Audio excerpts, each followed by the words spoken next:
Hey everyone, Lilian here, and I'm gonna do a solo video for you today talking about what it's like to have autism and ADHD, also known as AuDHD by the internet community. And yeah, this is something that I've figured out about myself over the past 2 years or so.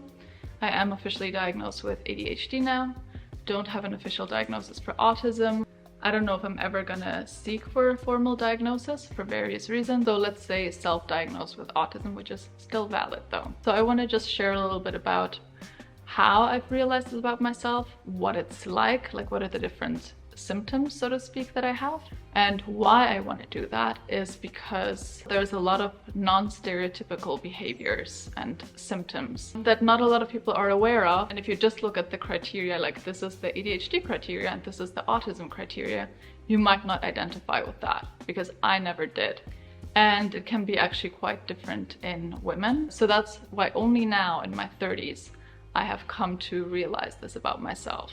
I feel like a doctor in this shirt, which is not a bad thing. Everyone's kind of like, oh, suddenly everyone has ADHD. And they're saying it's not a real thing, it's a trend, etc. When it's actually just finally more awareness and education and people finally realizing this about themselves. Basically, it's differences in your brain. You can think of it as like your brain is just wired differently. Some areas are more active, some are less active, some are like connected in different ways. And you are born neurodivergent, so it's not something that you develop over time or it's like a result of some traumatic event. And it is highly hereditary. When I tell people I have ADHD, I have autism, the first response is usually like, no, I don't believe that. That's because a lot of it is inside and they don't see my brain, they don't know how I'm processing things. But it literally affects like all areas of my life, from the things that I'm interested in, to the way that I walk, my lifestyle, the movies that I like, the music that I like, maybe even like my sexual orientation and preferences. So it's helped me understand a lot about myself. A lot of ADHD and autism symptoms overlap, and about 50% or so people have both of them. With autism, the biggest things that I have are sensory things and social things and emotions. And a lot of times it's like this direct communication, so being quite like honest and blunt, which I definitely do. But there's actually parallels between autism and being German. So I feel like a lot of times when I tell people, oh, I think I'm autistic, they're like, no, you're just German. So certain sounds really tick me off, like lights and also touch. So there's like certain parts of my body that I freeze if you touch them. Things that seem like something minor to someone can affect me very deeply, and something that seems like I should have an emotional reaction to someone else, I'm just like, I don't know, I don't think it's that big of a deal. On my 13th birthday, the whole class was singing for me, and I started crying, and they asked, why are you crying? And I said, because I'm never going to be a child again. It's not true that with ADHD you can't focus on things. It's more of a dysregulation of focus, so that you either aren't able to focus or you are like super fixed and focused on something, and it's hard to like shift and you're like very stuck on that. With a hyperfixation, there's like something that grabs your attention, and then you kind of can't let go of it and you're always thinking about it. You hear something or you read something or whatever and it goes like chick. It's kind of like a match lights, and then you keep like wanting to like find oxygen, like you need to like follow it and you can't stop. Just yesterday I came across these like unresolved crime cases. Suddenly the whole day just freaking like researching about these cases, and then like I can't stop talking about it. I know I'm not supposed to be thinking about this thing the whole time, but I just like can't get my mind off of it, and it's almost like compulsive. Yeah, it can be pretty hard with that. It's a big misconception that people who are autistic don't have empathy. I actually have like very deep empathy, and it can be like pretty overwhelming. I think that's, for example, why I was like so hard for me to watch Alexis going through labor, because it was like I felt everything that she was feeling, and it was also like sensory overload. I texted someone literally saying this is the most intense, horrible experience of my life, and I wasn't even going through labor. My hyperactivity is in my brain, so it's like mental hyperactivity. It's kind of that I can't really relax. And I'm not saying I'm like running around, no, but I always need to be like doing something or have some sort of goal that I'm pursuing or something that I'm learning about to keep myself mentally stimulated. I'm always like doing so many things, and then I like crash, and then I can't do anything, and then it starts up again. The social stuff with autism is like, it's not really that I can't read social cues, but like going to a party and having small talk with people, that's like so boring to me, and it's also like exhausting, and like quite frankly I would rather just go home and engage in my special interests. When I get texts, sometimes it's really hard for me to respond. It can be really little things, like one time my manager messaged me on Slack and was like, oh, like good job Lilian, about like this thing that I did. I had to call Alexis because I was like, what do I say here? Thank you for your support? I don't know, like these things can be really hard for me. Yeah, I definitely think in systems I like theorize everything, and it kind of helps me to understand. That's also why I think I loved studying psychology, because it's like this behavior is explained through this. And I think also those of you who know me from other videos, that's kind of like how I talk and like how I categorize things when explaining something. Like that's how I make sense of the world. And like other people, I think it's just like naturally organic for them. But for me, I like to have like these systems or theories that like explain something. I can definitely be very impulsive. That is an ADHD thing. For example, I get an expensive garbage bill from Amsterdam and I'm like, fuck it, I want to leave. And the thing is, then I actually do sometimes. Like I have like this power now that I get an idea, oh, I'm gonna shoot a freaking trailer for my book that I haven't finished writing.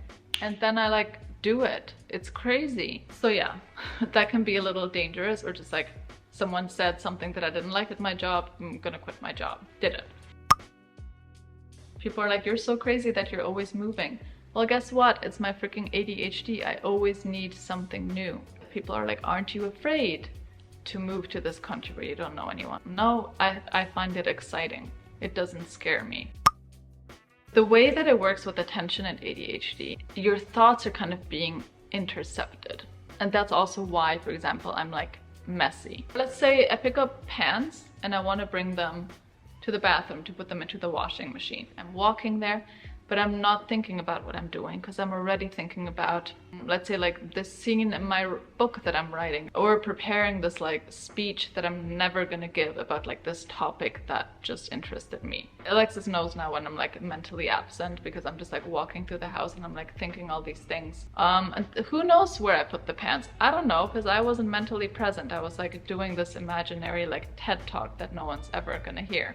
And then on the autism side, I have special interests.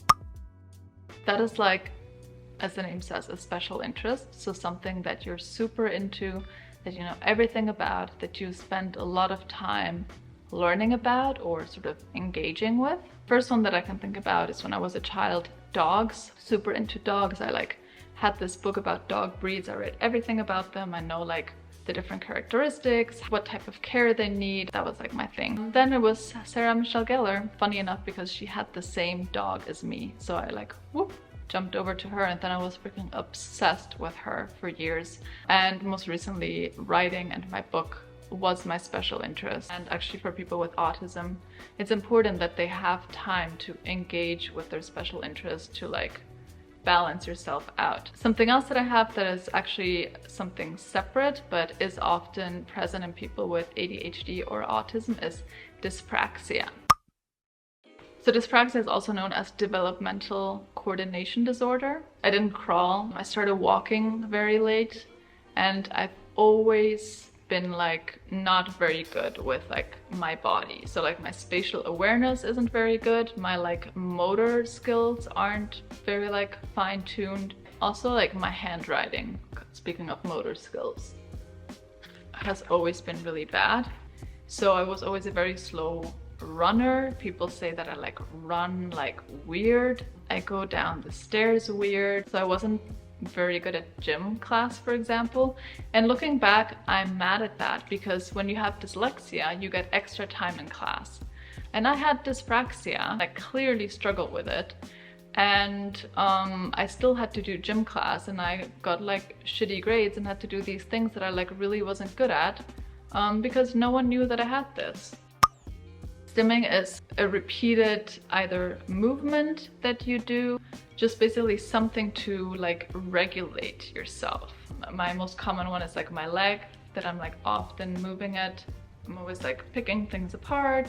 And I definitely also do auditory stimming. So a lot of times I listen to the same song in a loop. A lot of electronic music is actually done by people who are neurodivergent. And that's why a lot of like techno and also deep house and stuff, it's like the same loop, but you're adding things, and it's like so satisfying to just listen to that. The main thing that people think about when it comes to autism is craving for routine, and everything needs to be the same. And I don't have that because it gets cancelled out from my ADHD novelty seeking. I hate routine. Also, a lot of times they are battling each other, my ADHD and my autism, and that is really exhausting. It's Friday night. There's this like event, or like a friend invited me to a party or something like that. And my ADHD brain is going, yes, you should go. Whereas my autism side is like, hell no, I don't want to see anyone. I just want to be by myself. And then if I stay home, my autism brain is happy and my ADHD brain is screaming at me. So yeah, I can't really ever have that balance because I'm either guilty or like overwhelmed a lot of times. The thing is that people always talk about ADHD and autism as like delays and things that hold you back in life. And some people like really suffer from it. And I definitely have ways in which I suffer from it. Other people don't really notice them, so it doesn't bother them. So it's not really perceived as something that's difficult, but it is still difficult for me.